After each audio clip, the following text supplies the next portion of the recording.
तो topic start करते हैं आज का, रिफ्रैक्शन थ्रू स्फेरिकल सरफेसेस। देखो स्फेरिकल सरफेस ऐसा भी हो सकता है, स्फेरिकल सरफेस ऐसा भी हो सकता है भाई, स्फेरिकल सरफेस कॉनकेव भी हो सकता है, स्फेरिकल सरफेस कॉन्वेक्स भी हो सकता है। दो ही तो स्फेरिकल सरफेस पढ़े थे, इधर रेयर मीडियम हो इधर डेंसर मीडियम हो तो क्या होगा, इधर रेयर मीडियम हो इधर डेंसर मीडियम हो तो इमेज कहां बनेगी। इन सब की स्टडी बेटा आज हम करने वाले हैं। देखो 4 पार्ट हमें पढ़ने हैं।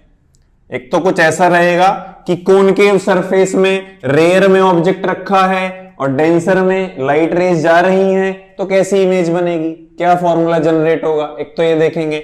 उसके बाद जस्ट इसको अपोजिट कर देंगे, इस ऑब्जेक्ट को उठा के रख देंगे डेंसर में कि डेंसर मीडियम में ऑब्जेक्ट रखा है तो क्या होगा। फिर पढ़ेंगे कॉन्वेक्स सरफेस है, अगर कॉन्वेक्स सरफेस है और रेयर में ऑब्जेक्ट रखा है तो क्या होगा, और कॉन्वेक्स सरफेस है डेंसर में ऑब्जेक्ट रखा है तो क्या होगा। 4 टॉपिक बेटा आज हमें कवर करने हैं। इसको बोलते हैं रिफ्रैक्शन थ्रू स्फेरिकल सरफेस। ये बहुत ही इंपॉर्टेंट है क्योंकि इससे बनेगा बेटा लेंस मेकर फॉर्मूला। क्या बनेगा, इसी से बनेगा लेंस मेकर फॉर्मूला, जो कि बहुत इंपॉर्टेंट है। अगर ये टॉपिक आपको समझ में आ जाएंगे तो लेंस मेकर फॉर्मूला करना फिर चुटकियों का खेल रह जाएगा। ठीक है, तो ये समझो बेटा, इसको आराम से करते हैं 1 बाय 1। चलो बात समझ आई। आज पढ़ना क्या है, आज पढ़ना है रिफ्रैक्शन थ्रू स्फेरिकल सरफेस। अभी तक देखो बेटा, अभी तक हमने क्या किया पूरे उसमें, चाहे ग्लास स्लैब थी या प्रिज्म की बात करें, प्रिज्म था, या TIR हो रहा था, टोटल इंटरनल रिफ्लेक्शन, जितने भी रिफ्रैक्शन में हमने टॉपिक कवर किए हैं वहां मीडियम जो चेंज हो रहा था वो प्लेन सरफेस से चेंज हो रहा था। मीडियम जो चेंज हो रहा था भाई, यहां भी हमने लाइट रे डाली थी, प्लेन सरफेस था, यहां डाली थी, प्लेन सरफेस था। आज कहानी थोड़ी अलग है, आज सरफेस स्फेरिकल रहने वाले हैं। स्फेरिकल सरफेस होगा, लाइट रे जाएगी तो क्या होगा, मीडियम चेंज होगा। आज इस चीज की स्टडी हम करने वाले हैं बेटा। ठीक है, तो ये था बिल्कुल बेसिक सा जो मैंने आपको बताया कि आज हम किस चीज की स्टडी करने वाले हैं। तो फटाफट से स्टार्ट करते हैं आज का टॉपिक। आज का टॉपिक इंपॉर्टेंट इसलिए है क्योंकि इसी से बनेगा लेंस मेकर फॉर्मूला। इस बात को बार बार बता रहा हूं मैं बेटा, ध्यान रखना। देखो पहले करते हैं फॉर कॉनकेव सरफेस।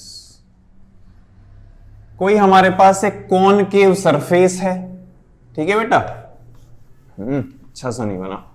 एक हमारे पास कॉनकेव सरफेस है, ठीक है, ध्यान से समझना बेटा। इधर है सपोज रेयरर मीडियम जिसका रिफ्रैक्टिव इंडेक्स है μ1, इधर है सपोज डेंसर मीडियम जिसका रिफ्रैक्टिव इंडेक्स है μ2। ठीक है बेटा, ऐसी कुछ कहानी है। इधर रेयर मीडियम है बाहर और अंदर डेंसर मीडियम है और यहां कहीं ऑब्जेक्ट रखा हुआ है तो क्या होगा, ऐसी कहानी आज हमें पढ़नी है। ये रहा ऑब्जेक्ट। अभी तक जो हमने रिफ्रैक्शन पढ़ा था, लाइट रे एक मीडियम से दूसरे मीडियम में जब ट्रांसफर हो रही थी, जा रही थी, इंसिडेंट पॉइंट जो था वो प्लेन सरफेस पे बन रहा था। आज सरफेस स्फेरिकल है, आज सरफेस स्फेरिकल है, रेयर मीडियम में ऑब्जेक्ट रखा हुआ है, क्या होगा चलो देखते हैं। देखो बेटा, एक लाइट रे तो हमारी नॉर्मली हो गई, विदाउट एनी डेविएशन सीधी चली जाती है।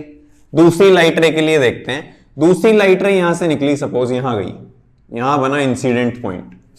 अब याद करो मैंने एक बात आपको बताई थी कि कोई भी स्फेयर है, उस पर अगर नॉर्मल ड्रॉ करते हैं तो वो हमेशा उसके सेंटर से जाती है। ये बात आप बहुत अच्छे से जानते हैं। अब ये भी तो एक सरफेस ही है, ये भी तो एक स्फेरिकल सरफेस है बेटा, स्फेरिकल सरफेस के लिए तो पढ़ रहे हैं। तो स्फेरिकल सरफेस है, इस इंसिडेंट पॉइंट पर अगर मैं नॉर्मल ड्रॉ करूं तो वो नॉर्मल बेटा सेंटर ऑफ कर्वेचर से ही जाएगी हमेशा। ये बात याद है ना, चलो वेरी गुड। क्या हुआ, रेयर से डेंसर जा रहे हैं, इंसिडेंट पॉइंट पर सबसे पहले नॉर्मल ड्रॉ किया, नॉर्मल हमेशा उस स्फेयर के सेंटर से जाता है। ठीक है, चलो इतनी कहानी में कोई दिक्कत नहीं है। अब मीडियम चेंज हो रहा है, रेयर से डेंसर जा रहे हैं अपना ओरिजिनल पाथ छोड़कर। जब रेयर से डेंसर जाती है अपना ओरिजिनल पाथ छोड़कर नॉर्मल की तरफ बेंड हो जाएगी, ऐसे लाइट रे जाएगी। एक लाइट रे ये गई और एक हमारी नॉर्मल। देखो बेटा ध्यान से, एक लाइट रे जा रही नॉर्मल, एक लाइट रे जा रही ऊपर। क्या ये दोनों लाइट रेज रियलिटी में कभी मीट करेंगी? कभी नहीं कर सकती सर, दोनों की अलग अलग डायरेक्शन है। तो क्या ये वर्चुअली मीट करेगी पीछे? भाई यहां कहीं हम हमारी आई है, हम देख रहे हैं ये दोनों लाइट रे कहीं आगे तो मीट करनी नहीं, पीछे वर्चुअली मीट कराते हैं इसको। यहां बनी हमारी इमेज आई। ये है कहानी rare to denser concave surface की। फिर से बताता हूं, ऑब्जेक्ट था, रेयर से डेंसर भेजनी है, एक लाइट रे नॉर्मल से भेज दी सीधी, विदाउट एनी डिफ्लेक्शन सीधी चली गई।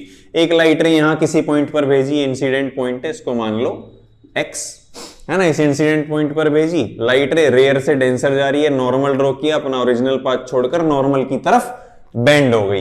ये रियलिटी में कभी मिलेंगी नहीं, इसको वर्चुअली पीछे मीट कराया, यहां बनी इमेज आई। यहां तक कोई दिक्कत नहीं होनी चाहिए। चलो अब देखो बेटा, अगर बात करें, अब देखना ये नॉर्मल है ना, ये नॉर्मल है, ये इंसिडेंस रे है, तो ये पूरा एंगल कितना होगा बेटा? ये पूरा एंगल होगा angle I, angle of incidence. Incident ray और नॉर्मल के बीच में जो एंगल बनता है that is angle I, angle of incidence. ये हमारी रिफ्रैक्टेड रे, ये हमारी नॉर्मल, ये एंगल बेटा कितना बना? ये एंगल होगा sir R, refracted angle. Refracted ray incident उससे नॉर्मल से जो एंगल बनाती है that is angle of refraction. चलो ये भी ठीक है। अब आगे क्या करें? आगे देखो, आगे की कहानी थोड़ी सी अलग है, ध्यान से देखना बेटा चीजों को। अब करेंगे क्या हम, ऑब्जेक्ट जो एंगल बना रहा है उसको लेट कर लेंगे अल्फा, इमेज जो एंगल बना रही है उसको लेट कर लेते हैं बीटा, और सेंटर ऑफ कर्वेचर वाली लाइन जो एंगल बना रही है उसको लेट कर लेते हैं गामा। बात समझ आई? तीनों एंगल को लेट कर लो, X Y Z A B C D alpha beta gamma P Q R S, कुछ भी लेट कर लो, सिंबल से कोई फर्क नहीं पड़ता। ऑब्जेक्ट, इमेज और सेंटर वाली लाइन, जो तीनों लाइन जो एंगल बना रही हैं इस नॉर्मल लाइन से, उन तीनों एंगल को लेट कर लिया अल्फा बीटा गामा। कोई दिक्कत? चलो कोई दिक्कत नहीं है। अब जरा इनको कुछ नाम दे देते हैं। पोल से सेंटर ऑफ कर्वेचर क्या होता है हमारा? रेडियस ऑफ कर्वेचर होता है। इंसिडेंट रे के अगेंस्ट नेगेटिव माइनस आर होगा। इमेज और पोल तक की डिस्टेंस सर v होती है, इमेज डिस्टेंस v, ये भी इंसिडेंट रे के अगेंस्ट नेगेटिव होगी। ऑब्जेक्ट से पोल तक की डिस्टेंस को p मान लेते हैं, ये होती है ऑब्जेक्ट डिस्टेंस u, ये भी नेगेटिव होगी, इंसिडेंट रे के अगेंस्ट है साइन कन्वेंशन में, और ये सिंबल लिखने में कोई दिक्कत नहीं होनी चाहिए। चलो अब बात आती है, अब बात समझना ध्यान से। देखो ये जो स्फेरिकल सरफेस हम पढ़ रहे हैं और इसका ये वाला पार्ट जो है, ये लगभग एक स्ट्रेट लाइन की तरह बिहेव करता है। यहां से अगर एक परपेंडिकुलर डालें तो ये जो छोटी सी डिस्टेंस है भाई 10-20 सेंटीमीटर के सामने 0.01 सेंटीमीटर कोई मायने नहीं रखती। तो ये वाली जो कर्व है, ये कर्व लगभग हम सीधा मान लेते हैं, क्योंकि भाई ये जो लाइन हम जो इंसिडेंट रे हमने भेजी है ये पैराएक्सियल रेज है, यानी प्रिंसिपल एक्सिस के बहुत पास होती हैं। अब देखो कोई भी सरफेस है, ये प्रिंसिपल एक्सिस है, प्रिंसिपल एक्सिस के बहुत पास, तो ये वाला पार्ट तो देखो स्ट्रेट लाइन की तरह बिहेव करेगा बेटा। बात समझ आई? देखो फिर से बताता हूं, ध्यान से देखना इस चीज को, यही इसमें थोड़ा सा कंसेप्ट है, यहीं से सारी चीजें क्लियर होंगी। हमारा कोई भी स्फेरिकल सरफेस है, ये स्फेरिकल सरफेस है, ये प्रिंसिपल एक्सिस है, हम पैराएक्सियल रेज यूज करते हैं, उसी के हमें रूल्स पता है। तो यहां से पैराएक्सियल यानी प्रिंसिपल एक्सिस के बहुत पास, तो ये वाला पार्ट देखो बेटा, ये वाला पार्ट तो एक स्ट्रेट लाइन की तरह बिहेव कर रहा है। हालांकि मैंने इसको यहां जूम करके बनाया है, थोड़ा बड़ा करके बनाया है, जिससे आप एंगल वेंगल इजीली देख सको, इसलिए मैंने इसको थोड़ा बड़ा करके बनाया है, वरना ये पैराएक्सियल है, बहुत छोटे पार्ट पे काम हो रहा है। तो ये वाला हिस्सा जो है वो स्ट्रेट लाइन की तरह बिहेव करता है, ये वाला हिस्सा जो है वो स्ट्रेट लाइन की तरह बिहेव करता है। तो ये जो बनेंगे ये राइट एंगल ट्राइंगल्स बनेंगे तीनों, CXP, IXP और OXP, ये जो तीनों ट्राइंगल बनेंगे ये बेटा राइट एंगल ट्राइंगल बनेंगे लगभग, अप्रोक्सीमेटली। ये जो पार्ट है हमारा ये एकदम स्ट्रेट मान लेंगे, ये पार्ट एकदम स्ट्रेट होगा, तो ये तीनों ट्राइंगल्स राइट एंगल ट्राइंगल बनेंगे। तीनों को मैं यहां बना देता हूं जिससे आप इजीली देख पाओ। एक तो ये बन रहा है एक्स पी, जिसमें ये एंगल है गामा। ठीक है बेटा, एक बन रहा है ये आई एक्स पी, जिसमें ये एंगल है बीटा। एक ये छोटा, ये उससे बड़ा और एक सबसे बड़ा। तीनों ट्राइंगल में यहां पे बना दे रहा हूं बेटा, जिससे आपको इजीली समझ में आ जाए। ये एंगल अल्फा ओ एक्स पी। कोई दिक्कत नहीं होनी चाहिए। इस कंसेप्ट को याद रखना बेटा, इस कंसेप्ट को याद रखोगे तो इसका प्रूफ जो है वो आसान है, इजीली हो जाएगा। अब तीनों ये ट्राइंगल मैंने यहां बना दिए, कोई दिक्कत? अब मैं बोलूं इन तीनों ट्राइंगल में tan alpha, tan beta, tan gamma की वैल्यूज निकालो। टेन अल्फा, टेन बीटा और टेन गामा, तीनों ट्राइंगल आपके पास हैं, राइट एंगल ट्राइंगल हैं। टेन क्या होता है बेटा? Tan P B P upon H H B, perpendicular upon base, perpendicular upon base, perpendicular upon base और परपेंडिकुलर अपॉन बेस। तो टेन अल्फा क्या होगा? X P by O P. Tan beta क्या होगा? X P by I P. और tan gamma क्या होगा? X P by C P. कोई दिक्कत इस चीज में? यहां से भी देख सकते हो, मैंने यहां अलग से भी ट्राइंगल बनाए हैं, यहां से भी देख सकते हो, कोई दिक्कत? अब देखो, कहानी फिर यहीं आती है। पैरा एक्सियल रेज है, प्रिंसिपल एक्सिस के बहुत पास है, प्रिंसिपल एक्सिस के बहुत पास है, तो ये एंगल देखो बहुत छोटा एंगल बन रहा है। ये जो एंगल बन रहा है ये बहुत छोटा सा एंगल है, क्योंकि ये light rays paraxial rays है। पैरा एक्सियल रेज है यानी प्रिंसिपल एक्सिस के बहुत पास है, प्रिंसिपल एक्सिस के बहुत पास हैं, तो ये एंगल बहुत छोटे एंगल हैं। यानी alpha beta gamma, these are very very small angles. और स्मॉल की कहानी अगर याद हो आपको तो टेन अल्फा जो है वो लगभग अल्फा के बराबर हो जाता है। मैंने क्या बताया था? एकदम मन में आ जाना चाहिए, बहुत छोटा एंगल यानी जीरो के आसपास। Tan zero is equals to zero, आ गई ना कहानी याद? टेन बीटा लगभग किसके बराबर हो जाएगा? बीटा के बराबर। टेन गामा लगभग किसके बराबर हो जाएगा? गामा के बराबर। तो अल्फा बीटा गामा की ये वैल्यूज हम यूज करेंगे आगे। ये तीनों हमने बनाई हैं इन तीनों ट्राइंगल्स से। ठीक है बेटा, यहां तक कोई दिक्कत नहीं होनी चाहिए। अब आगे देखो, आगे देखो, इधर वाला रफ कर देते हैं, ये कंसेप्ट तो आपको समझ आ गया होगा। चलो अब मैं बोलूं इस फिगर से जरा आई और आर की वैल्यू अल्फा बीटा गामा की टर्म में बताओ। आई और आर की वैल्यू अल्फा बीटा गामा की टर्म में।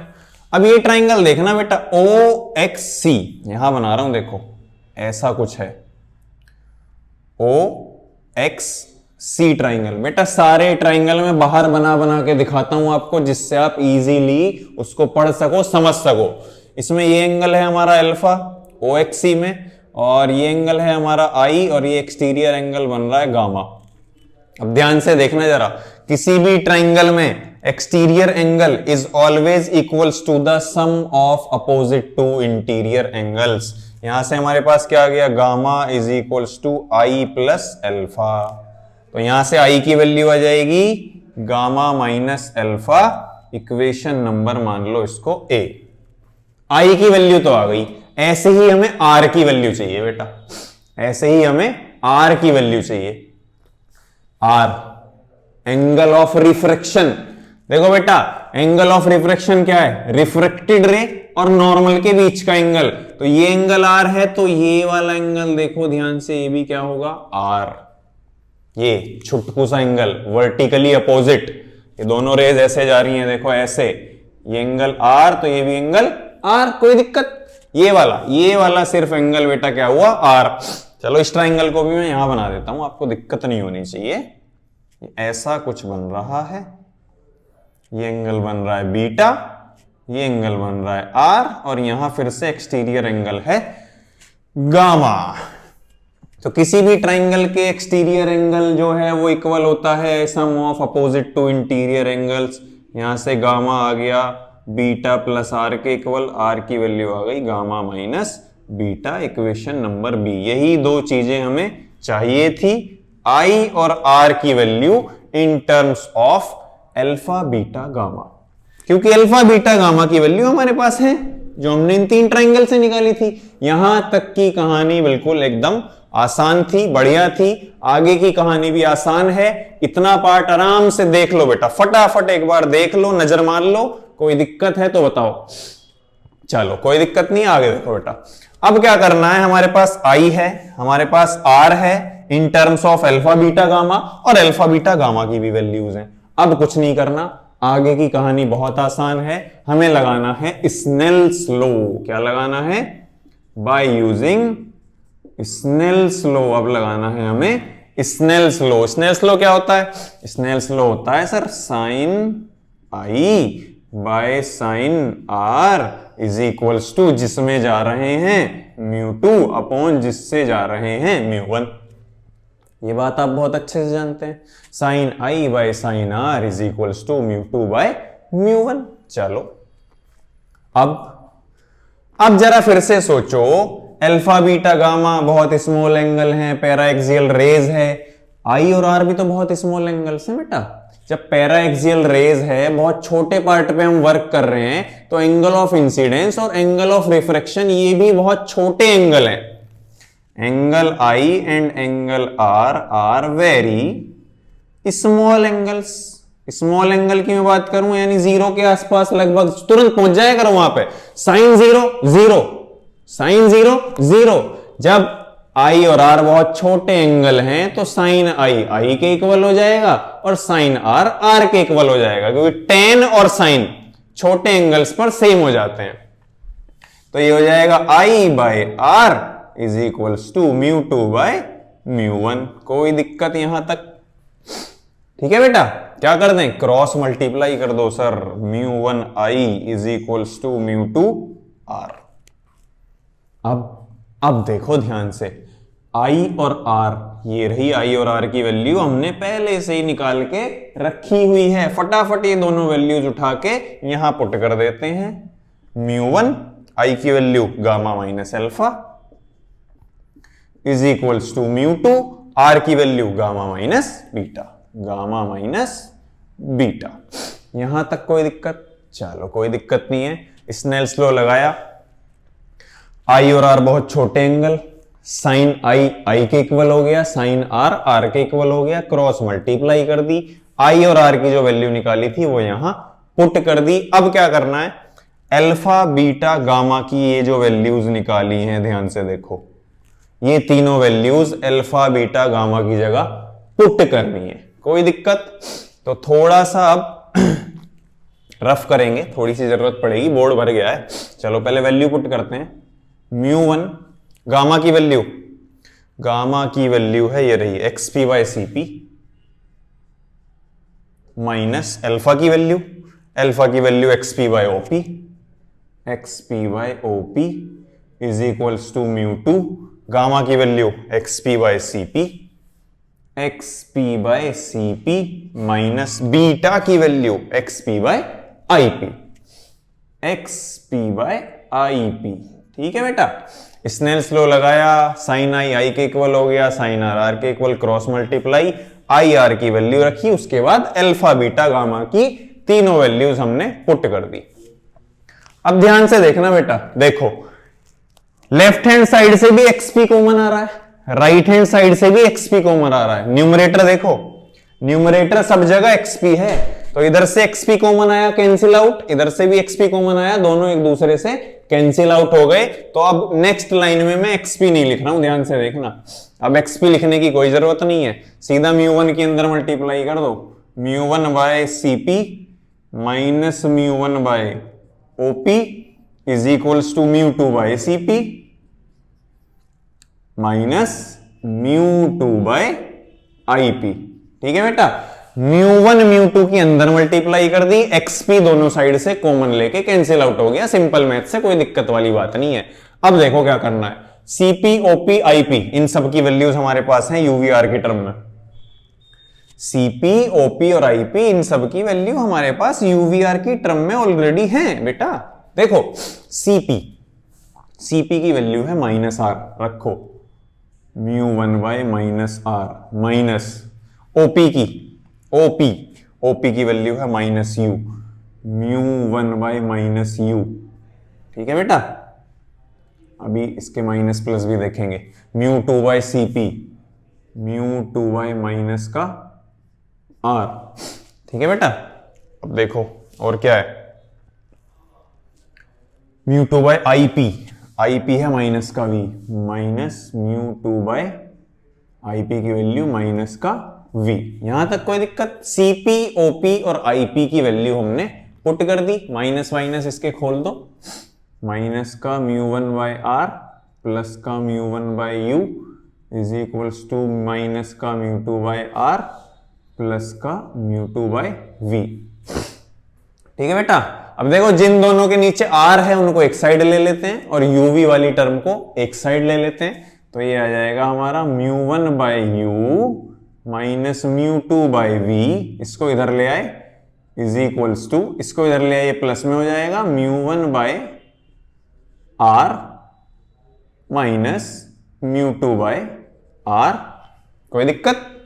आगे एक लाइन और बची है, आर आर दोनों के नीचे सेम है, तो ये हो जाएगा mu 1 by U minus mu 2 by V is equals to mu 1 minus mu 2 बटे आर, हेंस प्रूव्ड। ये आ गया हमारा यूवीआर की टर्म में और रिफ्रैक्टिव इंडेक्स की टर्म में फॉर्मूला जनरेट होके आ गया है। जब ऑब्जेक्ट हमारा कहां रखा हुआ था? रेयर मीडियम में, और वहां से लाइट रेज जा रही थी डेंसर मीडियम में, तो एक वर्चुअल इमेज बनी थी पीछे, और ये फॉर्मूला हमने प्रूफ कर दिया है इन टर्म्स ऑफ यूवीआर। फटाफट से इसको देख लो, छाप लो, नोट कर लो, बहुत बढ़िया सा ये फॉर्मूला है। चारों ही डेरिवेशन हमारे इसी पैटर्न पे होने हैं। एक डेरिवेशन में और कराता हूं अभी, उसके बाद 2 डेरिवेशंस का डायग्राम बनाऊंगा, वो आप खुद से करोगे। ठीक है बेटा, फटाफट इसको नोट कर लो और कोई डाउट हो तो कमेंट में पूछना जरूर। चलो बेटा, हो गया नोट। चलो अब देखते हैं दूसरा पार्ट इसका। अब सरफेस ही रहेगा कॉनकेव, लेकिन ऑब्जेक्ट इस बार रखेंगे डेंसर मीडियम में। ठीक है, फटाफट से इसको रफ कर देते हैं। देखो डेंसर मीडियम में रखेंगे इस बार ऑब्जेक्ट, इसी सरफेस को लेते हैं सेम, यही सरफेस है। अभी तक ऑब्जेक्ट हमने रखा था रेयर मीडियम में, अब ऑब्जेक्ट को रख देते हैं डेंसर मीडियम में। आगे के प्रूफ फटाफट हो जाएंगे क्योंकि पहला प्रूफ समझाने में मैंने पूरा टाइम लिया। फटाफट से आप आंसर देना, ऐसी कुछ कहानी है। ठीक है, ये है डेंसर, रिफ्रैक्टिव इंडेक्स म्यू 2, ये है रेयर, रिफ्रैक्टिव इंडेक्स म्यू 1, और यहां रखा है इस बार ऑब्जेक्ट। पहले रेयर में ऑब्जेक्ट रखा था कॉनकेव सरफेस के लिए, अब डेंसर में ऑब्जेक्ट रखा है। कुछ नहीं किया, उसको ऐसे पलट दिया और डेंसर में ले आए ऑब्जेक्ट। कोई दिक्कत वाली बात होनी नहीं चाहिए। ठीक है, यहां से लाइट रह गई, फटाफट करने, अब सारे प्रूफ सेम है। नॉर्मल ड्रॉ किया, नॉर्मल हमेशा सेंटर से पास होता है सरफेस के। डेंसर से रेयर अपना ओरिजिनल पाथ छोड़कर नॉर्मल के अवे जाएगी, एक ये रह गई, एक ये रह गई। दोनों रियलिटी में कभी भी मीट नहीं करेंगी, वर्चुअली मीट करेंगी बेटा। पीछे यहां बनेगी इमेज आई। सेम कहानी जैसे पिछला प्रूफ किया था, एज इट इज हमें चारों प्रूफ करने हैं, बिल्कुल सेम, कोई दिक्कत वाली बात होनी नहीं चाहिए। ये इंसिडेंट रे, ये नॉर्मल, ये हो जाएगा हमारा एंगल आई। ये इंसिडेंट रे, ये रिफ्रेक्टेड रे, ये पूरा हो जाएगा हमारा एंगल आर। कोई दिक्कत? चलो अल्फा बीटा गामा ले लेते हैं। ऑब्जेक्ट का एंगल अल्फा, इमेज का angle beta, centre of curvature का एंगल गामा। अब वही इसको ले लेते हैं एक्स, इसको ले लेते हैं पी। ये एक स्ट्रेट लाइन की तरह बिहेव करेगा, वो बात मैंने आपको बता दी। इस बार मैं ट्राइंगल व्राइंगल कुछ नहीं बना रहा हूं, फटाफट से प्रूफ कर देंगे। ठीक है, देखो सबसे पहले tan alpha approximately equal to alpha, उसकी वैल्यू क्या हो जाएगी? X P by OP, X P by OP. ऐसी tan beta approximately equal to beta. Same कहानी जो पिछले प्रूफ में की है, फटाफट चारों प्रूफ में सेम करते चले जाओ। अब बिल्कुल लेट नहीं करेंगे, फटाफट देखो। एक्स पी बाय बीटा के लिए I P, X P by I P, tan gamma approximately equal to gamma, gamma कितना हो जाएगा? X P by C P, X P by C P. ठीक है बेटा, सेम कहानी है पिछले वाली। अब आई आर की वैल्यू चाहिए। इसके लिए मैं आपको ट्राइंगल बना देता हूं। देखो ये वाला ट्राइंगल देखना, ये बड़े वाला ट्राइंगल बना रहा हूं, ओ एक्स सी, ये एंगल है गामा, ये एंगल है अल्फा, और ये एक्सटीरियर एंगल बन रहा है I. Exterior angle is always equals to the sum of opposite to interior angle, I equal आ गया अल्फा प्लस गामा के, इक्वेशन नंबर बन गई ए।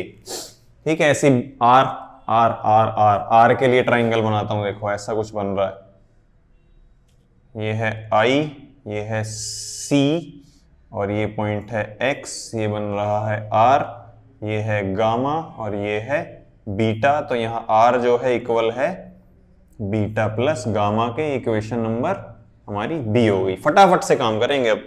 ठीक है, आई आ गया, आर आ गया, अल्फा बीटा गामा की वैल्यू आ गई। अब लगाएंगे स्नेल्स लॉ। इनका नाम लिख लेते हैं पहले। Image distance v negative, object distance u negative, centre तक रेडियस ऑफ कर्वेचर। लेकिन ये देखो इस बार इंसिडेंट रे के साथ है तो पॉजिटिव, साइन कन्वेंशन आप अच्छे से जानते हो। ठीक है, चलो फटाफट लगाते हैं इसमें स्नेल्स लॉ। स्नेल्स लॉ कहता है साइन आई बटे sine R is equals to जिसमें जा रहे हैं μ1 अपॉन जिससे जा रहे हैं μ2। आई और आर वेरी स्मॉल एंगल्स, बहुत ही स्मॉल एंगल्स हैं, तो आई और आर के इक्वल हो जाएंगे। I R is equals to μ1 by μ2, cross multiply करी μ2 I is equals to μ1 R. जैसे पहला प्रूफ किया था वैसे ही सेम एज इट इज चारों प्रूफ है। बेटा इस बात को बार बार बोल रहा हूं मैं, फटाफट करते चले जाओ। पहला प्रूफ समझना बिल्कुल तसल्ली से, उसके बाद सारे हो जाएंगे। आई और आर की वैल्यू उठा के यहां से यहां रखेंगे। μ2 आई की value alpha plus gamma, μ1 R की वैल्यू बीटा प्लस गामा। कोई दिक्कत? अल्फा बीटा गामा की वैल्यूज उठा के यहां रख दो। μ2 अल्फा की value XP by OP plus gamma की value XP by CP is equals to μ1 beta की value XP by IP plus gamma की value XP by CP. Very good, XP by CP. कोई दिक्कत? चलो अब एक्सपी इधर से कॉमन, एक्सपी इधर से कॉमन, एक्सपी से एक्सपी कट गया, इनको पहले ही काट देते हैं, इनका खेल खत्म। μ1 μ2 के अंदर multiply μ2 by OP plus μ2 by CP is equals to μ1 by IP plus μ1 by CP. OP CP IP इन सब की वैल्यू यहां से विद साइन कन्वेंशन फटाफट उठा देते हैं। μ2 बाय ओपी माइनस का u plus μ2 by CP, CP plus का r is equals to μ1 by IP, IP minus का v plus μ1 by CP, CP है प्लस का r। ठीक है बेटा, तो प्लस लगाने की कोई नीड है नहीं। uv एक तरफ, r वाले एक तरफ, इसको इधर ले आते हैं। μ1 bye v minus μ2 by u is equals to μ1 by r minus μ2 by r। दोनों का डिनोमिनेटर सेम है, ये हो जाएगा μ1 minus μ2 by r। μ1 bye v minus μ2 by u is equals to μ1 minus μ2 by r। Hence proved. कोई दिक्कत? चलो कोई दिक्कत नहीं है, जैसे पहला प्रूफ समझाया था उसी की तरह फटाफट करते चले जाओ। बहुत ही आसान खेल है, फटाफट नोट करो। इसके बाद दो प्रूफ के मैं डायग्राम बनवाऊंगा, आप खुद करोगे उन दोनों प्रूफ को। चलो चलो बेटा, नोट कर लिया। चलो ये तो थी कॉनकेव सरफेस की कहानी। रेयर में रख लिया, डेंसर में रख लिया, दोनों प्रूफ मैंने करवा दिया। कॉन्वेक्स सरफेस के लिए दोनों के लिए डायग्राम बना रहा हूं, प्रूफ आप खुद करोगे। सेम यही पैटर्न रहने वाला है, बस साइन कन्वेंशन देख लेना। ठीक है बेटा, देखो पढ़ते हैं कॉन्वेक्स सरफेस के लिए। कॉन्वेक्स सरफेस के लिए क्या होगा? कुछ नहीं होगा, ऐसा ही होगा बेटा, सेम सेम ऐसे ही जादू पे जादू करने हैं। देखो अब देखो कॉन्वेक्स सरफेस के लिए, और पहले रखते हैं रेयर टाइप, रेयर की साइड हम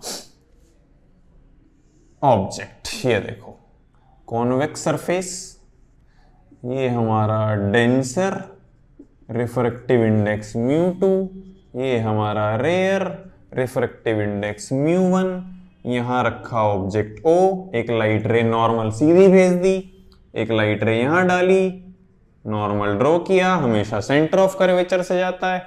रेयर से डेंसर अपना ओरिजिनल पाथ छोड़कर नॉर्मल की तरफ बेंड हो जाएगी और यहां बनेगी इमेज आई। ऑब्जेक्ट का एंगल अल्फा, इमेज का एंगल बीटा, सेंटर का एंगल गामा। अब तो इसकी हैबिट हो चुकी है, 2 प्रूफ कर चुके हैं इससे पहले, खुद करना है आपको। इंसिडेंट रे नॉर्मल से जो एंगल बनाती है एंगल आई, रिफ्रेक्टेड रे नॉर्मल से जो एंगल बनाती है एंगल आर। ठीक है बेटा, क्या करना है वही करना है। tan alpha approximately equal to alpha, इस ट्राइंगल से निकाल दोगे, बिकॉज इसको मान लो x, इसको मान लो p, वही सेम xp बाय OP हो जाएगा। ऐसे ही tan beta approximately equal to beta, ये हो जाएगा xp बाय IP।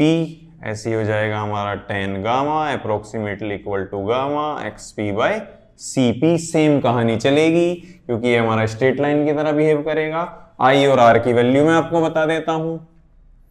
देखो I R की वैल्यू बताता हूं, पहले इस वाले ट्राइंगल को देखो, ये जो बन रहा है यहां ऐसा कुछ बन रहा है ना। ये R है, ये बीटा है और ये बाहर का गामा है। Exterior angle is equals to sum of opposite to interior angle. R आ गया गामा माइनस बीटा, R तो ये आ जाएगा। आई देखो इस बड़े वाले ट्राइंगल में, ये भी दिखा देता हूं तुम्हें, ऐसा कुछ बन रहा है। ये है हमारा अल्फा और ये है हमारा बीटा और यहां कहीं बन रहा है ना गामा और ये ऐसे बन रहा है यहाँ आई। तो आई किसके इक्वल आ जाएगा बेटा, अल्फा प्लस गामा के। इसके बाद क्या करना है, स्नेल्स लॉ लगाना है। Sine I by sine R is equals to mu two by mu one. उसमें आई और आर की वैल्यू रख देनी है, साइन तो हट ही जाएगा, आई और आर की वैल्यू रख देना क्रॉस मल्टीप्लाई करके, और फिर अल्फा बीटा गामा की वैल्यूज रख देना और साइन कन्वेंशन के साथ ये हो जाएगा हमारा, उसमें पुट कर देना माइनस का u प्लस का r और प्लस का v। इससे पहले सेम ऐसे ही 2 प्रूफ मैंने करवा दिए हैं, 2 प्रूफ आपको खुद करने हैं होमवर्क में। आई होप ये अच्छे से बिल्कुल आप कर लोगे। सारी इक्वेशन मैंने बना के दे दी है। इसका दूसरा पार्ट भी समझा देता हूं जब ऑब्जेक्ट हमारा डेंसर मीडियम में रखा होगा। देखो बेटा फटाफट इसको नोट कर लो, ये आपको खुद करना है पूरा। चलो हो गया। चलो अब देखो अगर डेंसर में रख दें, उसके लिए भी मैं डायग्राम बनाऊंगा सिर्फ, और पूरा प्रूफ आप खुद करोगे। देखो अब कहानी कुछ ऐसी है।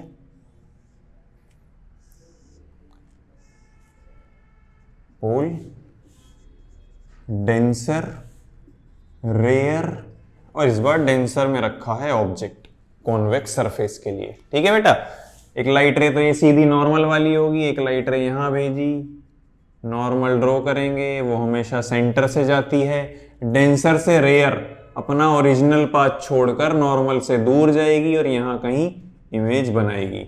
ऑब्जेक्ट का एंगल अल्फा, इमेज का एंगल बीटा, सेंटर का एंगल गामा, नॉर्मल से इंसिडेंट रे आई, नॉर्मल से रिफ्रेक्टेड रे ये पूरा आर। इससे ज्यादा इसमें मैं कुछ नहीं बताऊंगा बेटा। पहला प्रूफ मैंने खुद करवाया, दूसरा प्रूफ मैंने खुद करवाया, तीसरे का डायग्राम बना के इक्वेशन भी बना दी, बस स्नेल्स लॉ लगाना था। और इसमें मैं कुछ नहीं बताऊंगा, ये आपको खुद करना है। होम वर्क, ये चारों प्रूफ आपको करने हैं। 2 मैंने करा दिए हैं, तीसरे की इक्वेशन बनवा दी, चौथा आपको खुद करना है, डायग्राम मैंने बना दिया है। ये था बेटा कॉनकेव सरफेस और कॉन्वेक्स सरफेस से रिफ्रैक्शन की स्टडी। समझ आया? चलो ये चारों प्रूफ जब आप कर लोगे और ये अच्छे से आपको समझ आ जाएंगे, नोट्स वोट्स बना लोगे, तो इन पर बेस्ड लेंस मेकर फॉर्मूला हम आपको कराएंगे। ठीक है बेटा, तो नेक्स्ट वीडियो में हम कराएंगे आपको लेंस मेकर फॉर्मूला और उस पर कुछ न्यूमेरिकल्स। तब तक के लिए thank you, all the best, पढ़ते रहिए।